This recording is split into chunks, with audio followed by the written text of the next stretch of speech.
Hello प्यारे विद्यार्थियों। आज अपन जो चर्चा करने वाले हैं, जैसा आपको दिख रहा है, पशु परिचर एग्जाम टेस्ट 1 और कुल प्रश्न होंगे 25 प्रश्न लेंगे आप।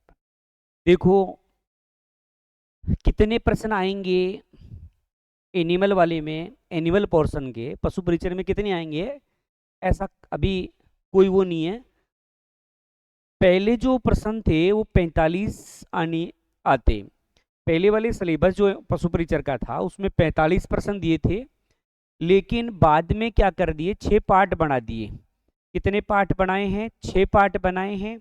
2 पार्ट राजस्थान जीके के बना दिए, एक आपके एनिमल वाला पार्ट बना दिया, एक जो पार्ट बनाया है आपका वो गणित वाला पार्ट बना दिया, एक साइंस का बना दिया, एक करंट का बना दिया। ऐसे 6 पार्ट बनाए हैं।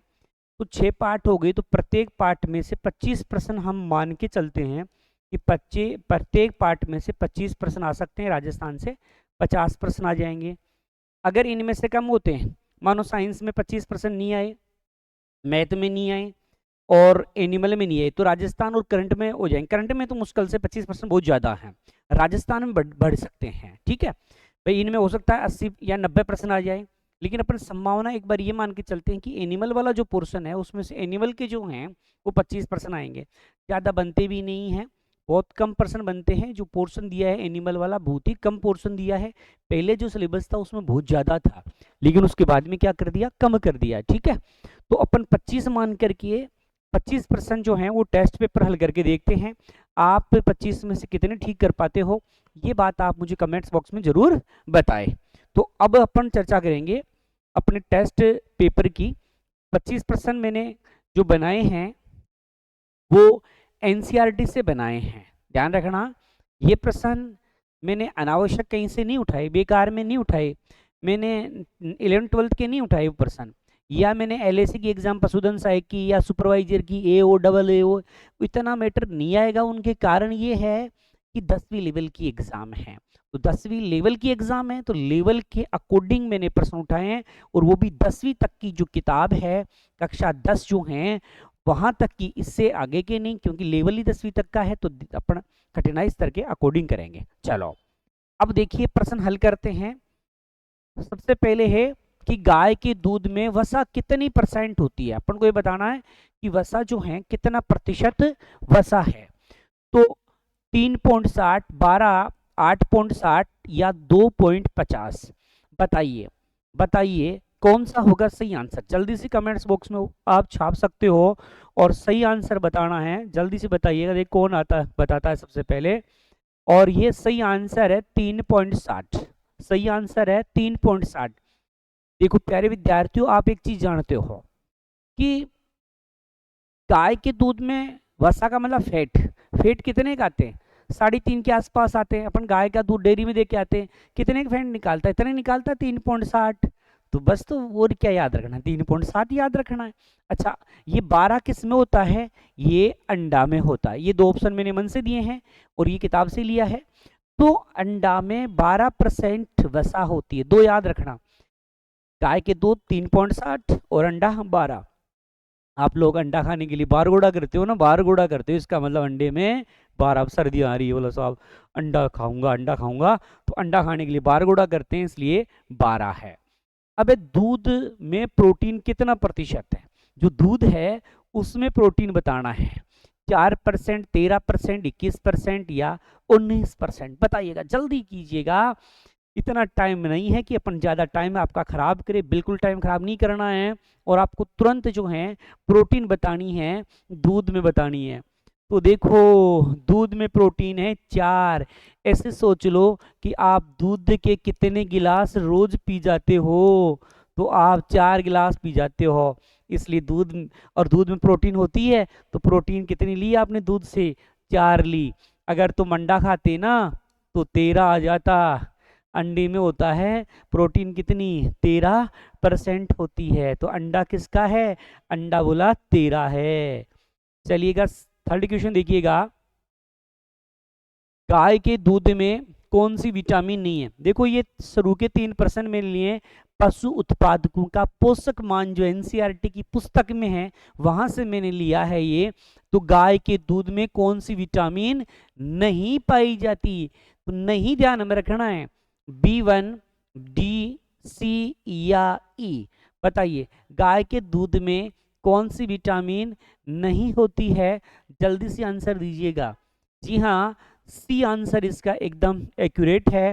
वैसे ये ऊंटनी के दूध में, ऊंटनी के दूध में पाई जाती है। में विटामिन सी जो है वो मुख्य रूप से किसके दूध में पाई जाती है? ऊंटनी के दूध में। तो सही आंसर है आपका कि गाय के दूध में विटामिन नहीं है, तो विटामिन सी। चलिएगा अगला क्वेश्चन है, और वो है गुज्जर बकरवाल के घर को क्या कहते हैं?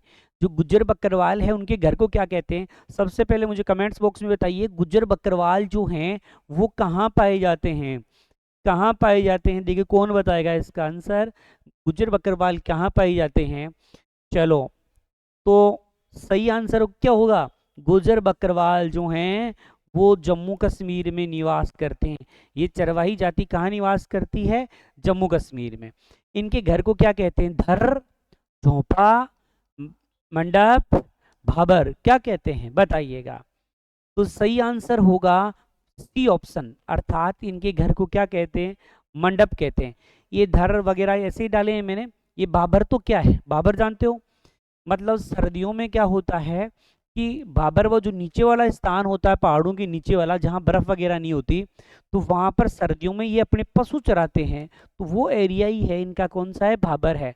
बुग्याल जो होता है वो ऊंचा स्थान होता है। चलो अब आ जाओ भूटिया। भूटिया समुदाय कहाँ रहता है? तो भूटिया जो चरवाहे हैं वो कहाँ रहते हैं? उत्तराखंड में, कर्नाटक में, अरुणाचल में या तमिलनाडु में? सही आंसर बताइएगा जल्दी से कि भूटिया समुदाय कहाँ रहता है? उत्तराखंड में, कर्नाटक में, अरुणाचल में या तमिलनाडु में? तो इसका सही आंसर होगा आपके उत्तराखंड में पाए जाते हैं भूटिया। तो भूटिया कहाँ पाए जाते हैं? उत्तराखंड में भूटिया पाए जाते हैं। चलिएगा उसके बाद है औपनिवेशिक सरकार ने अपराधी जनजाति अधिनियम लागू किया था, वो कब किया था? औपनिवेशिक का मतलब है अंग्रेजों की बात हो रही है। अंग्रेजों के शासन काल में एक अंग्रेजों ने ऐसा अधिनियम लागू किया कि यदि कोई चरवाहे जाती है वो पशुओं को कहीं चराती है तो उनको अपराधी माना जाएगा। उनकी अगर संतान है तो संतान भले पशु चराने नहीं जा रही, वो भी क्या मानी गई है? अपराधी ही मानी गई है। ऐसा अंग्रेजों ने क्या बना दिया था? नियम। तो ये नियम कब बनाया गया था? 1909, 1972 और 1871 या 1892? आपको सही आंसर बताना है, सही आंसर बताना है। सही आंसर जो है जिसने 1871 दिया है उन सब का ये आंसर एकदम एक्यूरेट है। चलिएगा प्रथम आमाशय किसे कहते हैं? 7वां क्वेश्चन देखिएगा, प्रथम आमाशय हम किसे कहते हैं? प्रथम आमाशय रूमेन को कहते हैं, रेटिकुलम को कहते हैं, ओमेजम को कहते हैं या एबोमिज्म? आप जानते हो आमाशय के 4 भाग होते हैं, ये वो चारों भाग ही है, रूमेन, रेटिकुलम, ओमेजम और ओबेमिज्म। बताइए सही आंसर क्या होगा? तो सही आंसर होगा रूमेन। सही आंसर क्या है? रूमेन होगा इसका सही एकदम एक्यूरेट आंसर। चलिएगा उसके बाद है किसमें श्वास रंध्रों से शोषण होता है? बताइएगा कि किसमें शोषण जो है श्वसन रंध्रों द्वारा हो रहा है? कॉकरोच में, मछली में, मेंढक में या केचुए में? जल्दी से आंसर बताइएगा, बिल्कुल आपका टाइम खराब नहीं किया जाएगा, बीच में कोई बकवास नहीं की जाएगी। जल्दी से आप तो आंसर बताइए कि श्वास रंध्रों द्वारा श्वास किस में हो रहा है? तो सही आंसर है आपके कॉकरोच में। चलो तो अब आप जल्दी से बता दीजिएगा मछली में किससे होता है? बताइए मछली में किससे शोषण होता है? कमेंट्स बॉक्स में लिखिएगा, देखिए आपको याद है कि नहीं है, जल्दी से लिखिएगा कि मछली में शोषण है वो किससे हो रहा है, जल्दी। चलो जिन्होंने लिखा है कोशिश की है गिल, तो ग्रिल्स होता है, इससे होता है। मछली में किससे होता है? गिल से सब जो है श्वसन होता है। तो मेंढक में किससे होता है? त्वचा से हो रहा है। किससे हो रहा है? त्वचा से हो रहा है, साथ में फेफड़ों से भी हो रहा है। फिर एक केचुए में किससे होता है? तो केचुए में त्वचा से होता है। केचुए में किससे हो रहा है? त्वचा से हो रहा है। चलिएगा, उसके बाद में है कीटों में श्वसन विनिमय के लिए वायु नलिकाओं का जाल बिछा होता है, उसे क्या कहते हैं? उस जाल को श्वास प्रणाल, वातक, गाठक और अवय दोनों ऑप्शन है। जल्दी से आंसर बताइएगा कि कीटों में जो गैस का आदान प्रदान है वो किससे हो रहा है? तो सही आंसर होगा इसमें डी, क्योंकि श्वास प्रणाल या श्वास वातक जो हैं उससे क्या होता है? कीटों में शोषण होता है। तो ए और बे दोनों ऑप्शन सही है। एनसीईआरटी में एकदम बहुत ही अच्छे तरीके से बोल्ड करके दिया हुआ है इस प्रश्न को, तो वहीं से हमने ये प्रश्न लिया है। एक सींग वाला गेंडा, एक सींग वाला गेंडा किस अभ्यारण्य में पाया जाता है ये बताना है। काजीरंगा में पाया जाता है, पेरियार में पाया जाता है, सुंदरवन में या मानस में? बताइएगा किस में एक सींग वाला गेंडा पाया जाता है? एक सींग वाला गेंडा ये बताना है। तो एक सींग वाला गेंडा सही आंसर है। जिसने काजीरंगा दिया है वो एकदम एक्यूरेट है। काजीरंगा में एक सींग वाला होता है।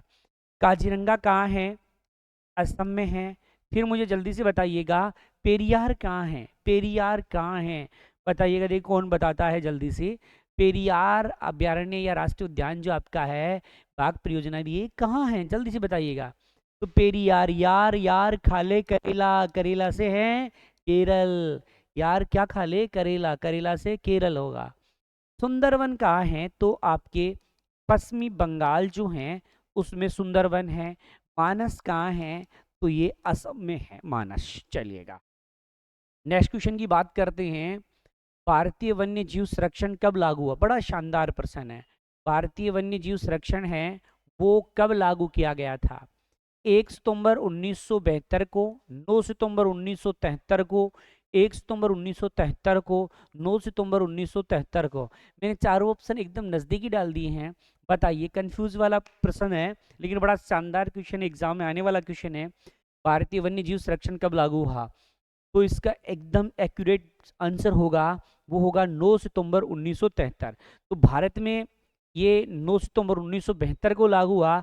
अब इनमें से बताइए राजस्थान में कब लागू हुआ था? कमेंट्स बॉक्स में जल्दी से लिखिएगा कि राजस्थान में कब लागू हुआ। तो जिसने लिखा है 1 सितंबर 1973 वो एकदम सही है।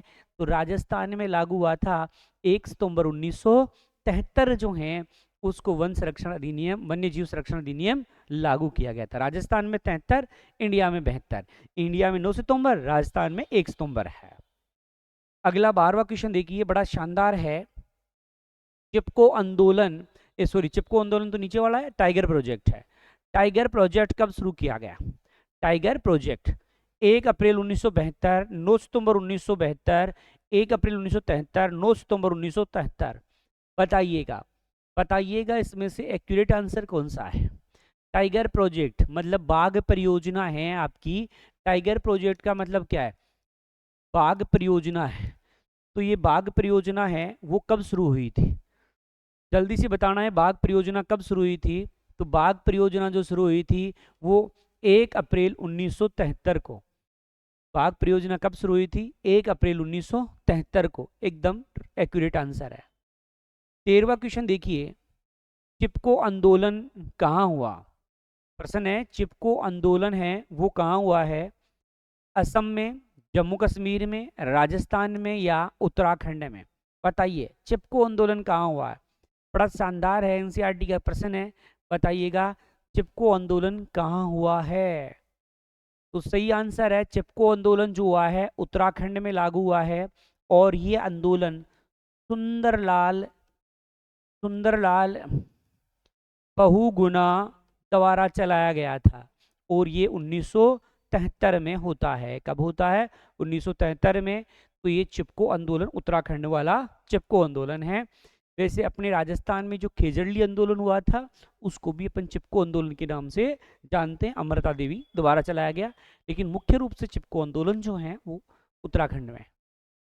संयुक्त वन प्रबंधन कार्यक्रम सर्वप्रथम पारित किया गया किस राज्य द्वारा पारित किया गया? यहाँ मतलब है कि किस राज्य द्वारा पारित किया गया, किस राज्य द्वारा सबसे पहले असम, उड़ीसा, राजस्थान या उत्तराखंड, किस राज्य द्वारा सबसे पहले इसको पारित किया गया? बताइएगा जल्दी से, किस राज्य ने पारित किया? तो सही आंसर है उड़ीसा ने पारित किया। और कमेंट्स बॉक्स में बताइएगा कब पारित किया, बताइएगा कब पारित किया। देखिए कौन लिखता है सबसे पहले कि उत्तराखंड जो है उसमें जो है किसने, मतलब सॉरी उत्तराखंड नहीं, उड़ीसा में जो पारित हुआ वो कब पारित हुआ था, कब किया गया था? तो ये किया गया था, जल्दी से बताइएगा, 1988। और ध्यान रखना अगर राजस्थान में पूछे तो 1991 में इसको लागू किया गया था। राजस्थान में 1991 में और उड़ीसा में 1988 में पारित किया गया था। फिर है भैंस का वैज्ञानिक नाम बताना आपको। भैंस का वैज्ञानिक नाम क्या है? Boss indica, boss बुबेलस, Ovis एरिज, Kapra हिरकश। बताइएगा जल्दी से बताइएगा कि भैंस का वैज्ञानिक नाम क्या है। एनसीईआरटी में दिए हुए प्रश्न उठाए मैंने, तो बताइएगा। तो सही उत्तर है बॉस बुबेलस है। तो बॉस इंडिका किसकी है? गाय का वैज्ञानिक नाम है। अरे गाय बोस है इंडिया की, अरे तभी तो अपन आंदोलन खड़ा कर देते हैं गाय के लिए। तो बोस है इंडिया की कौन? गाय, तो गाय का है। कापरा हिरकस किसका वैज्ञानिक नाम है? बकरी का है। जबकि ओविस एरिज किसका है? तो भेड़ का वैज्ञानिक नाम है। मैंने चारों के नाम बता दिए हैं। बॉस बुबेलिस किसका था? भैंस का था। कापरा हिरकस किसका है? बकरी का। ओविस एरिज, आप भेड़ होती है ना, भेड़ को विश करते हो ना आप, उससे याद रखो विश किया किसको? ओविस किया भेड़ को, है ना। बोस इंडिका, बोस है इंडिया की गाय। चलिएगा अगला क्वेश्चन है 16 नंबर का, देखिए कुकुट आहार में कौन सी विटामिन अधिक होती है? जो कुकुट है, मुर्गी है, इस मुर्गी का जो भोजन है उसमें कौन सी विटामिन अधिक पाई जाती है? तो कौन सी विटामिन होती है? ए के, सही आंसर होगा ए और के विटामिन, ठीक है। तो कुकुट के भोजन में ए के विटामिन अधिक होती है। 17वां क्वेश्चन देखिए आपके लिए। 17वां क्वेश्चन है निम्न में से कौन सा एक अजैविक घटक नहीं है? हम पूछ क्या रहे हैं? अजैविक घटक नहीं है। तो वायु, जल, आवास या जंतु, चारों में से कौन सा अजैविक घटक है? वो नहीं है। अर्थात इसमें से कौन सा जैविक घटक है ये बताना है। तो सीधा सा बात है, जैविक घटक तो जंतु होगा और बाकी ये तीन जो हैं वो आपके क्या है? अजैविक घटक है। इतनी सी बात थी। उभचर प्राणी है, जो चार ऑप्शन दिए गए उसमें उभचर कौन सा है? उभचर का मतलब जानते हो, जो थल में भी रह सकता हो और जो जल में भी रह सकता हो, उसे हम क्या कहते हैं? उभचर प्राणी कहते हैं। अब बता दीजिएगा कौन सा है जो जल में भी रहता है और थल में भी? मेंढक, ऑक्टोपस, व्हेल मछली या डॉल्फिन मछली? बताइएगा। सीधी सी बात है, अपन मेंढक को देखते हैं, कभी अपन को धरती पर चलता हुआ नजर आता है और 2 दिन बाद में देखते हैं कि पानी के टैंकर में घुस गया हुआ है। तो वो जल में भी रहता है और इस तल में भी रहता है, इसलिए हम कह रहे हैं उभचर। दूध जवर रोग है, जो दूध जवर रोग है वो कैसा रोग है? जीवाणु जनित है, उपापचयी है, विषाणु जनित है या कोई नहीं है? दूध जवर है वो है चयापचयी रोग। एनसीईआरटी का सवाल लिखा है, एनसीईआरटी में चयापचयी लिखा, तो मैंने भी चयापचयी लिखा है क्योंकि आएगा तो एनसीईआरटी से ही ना, तो चयापचयी है। चलिएगा अगला क्वेश्चन है टीक फीवर के बारे में सही कौन सा है? 20वें नंबर के क्वेश्चन पर आ चुके हैं अपन, देखो कितने कम समय में 20वें नंबर के क्वेश्चन पर आ गए हैं। तो टीक फीवर के बारे में बताना है कि क्या सही है।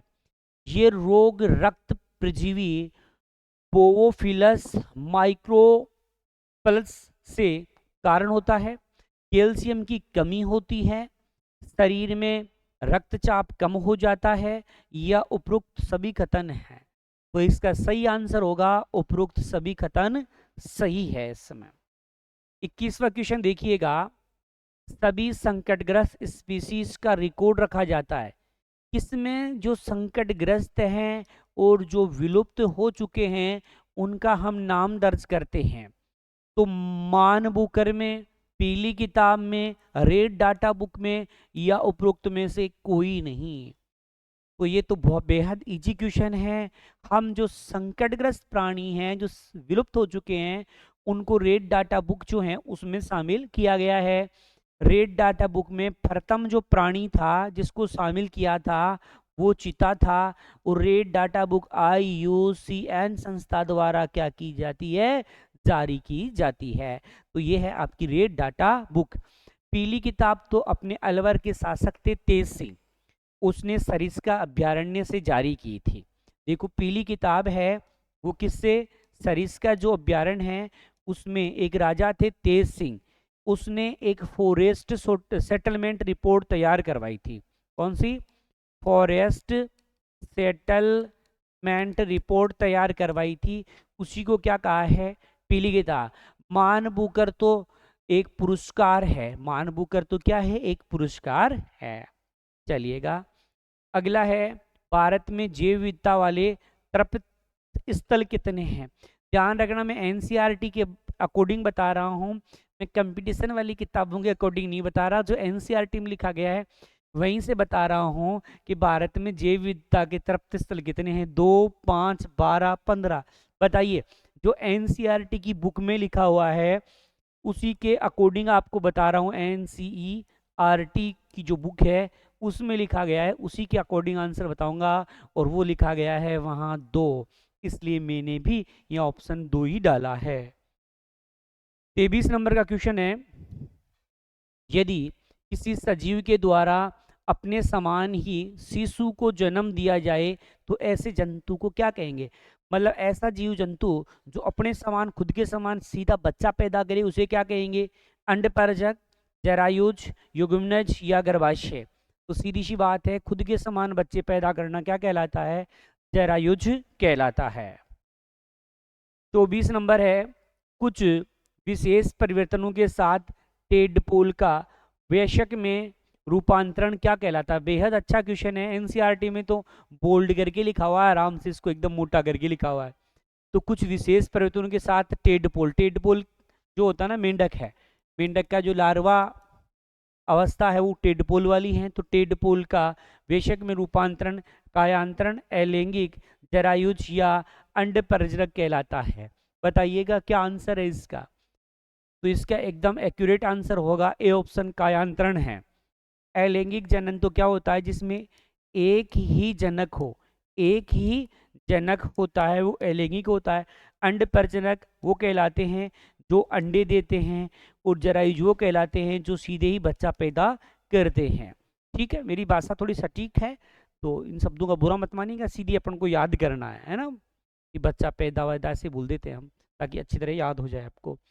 फिर है फ्री मार्टिन, फ्री मार्टिन किस प्रकार का रोग है, जीवाणु जनित है, विषाणु जनित है, परजीवी है या जन्मजात है। बताइए 25 क्वेश्चन है, 25वें नंबर का क्वेश्चन है, अंतिम क्वेश्चन है आपका। फ्री मार्टिन रोग किस प्रकार का है। फ्री मार्टिन जीवाणु जनित है, विषाणु जनित है, परजीवी है या जन्मजात है। बताइए, तो सही आंसर होगा जन्मजात। अरे जन्मजात ही, हम जन्म से ही तो फ्री में क्या खा के आए हैं, माटी खा के आए हैं, उससे याद रखो फ्री मार्टिन, जन्म से तो खाते हैं फ्री माटी, तो फ्री मार्टिन है। इस प्रकार हमने आपको ये 25 क्वेश्चन करवाए हैं। आप कमेंट्स बॉक्स में जरूर लिखिएगा कि आपकी क्या तैयारी है, आप 25 में से कितने % ठीक कर पाते हो। ठीक है, मैं अनावश्यक मेटर नहीं करवा रहा, और यूट्यूबर क्या करवा रहे हैं उससे मुझे मतलब नहीं है, मुझे मतलब है सिलेबस में क्या दिया है, तो उसी सिलेबस के अकॉर्डिंग जो है वो करवा रहा हूँ। ठीक है, तो आप इसके लिए आपको मैंने जब वीडियो बनाए हैं तो वहाँ PDF भी दिखाएगी कौन सी किताब में से क्या बना रहा हूँ।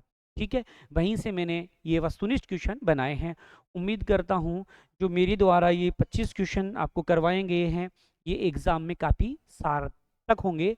यदि अब तक आपने हमारे चैनल को सब्सक्राइब नहीं किया तो अवश्य चैनल को सब्सक्राइब करें, वीडियो को लाइक करें और ज़्यादा से ज़्यादा शेयर करें। आपका बहुत बहुत धन्यवाद।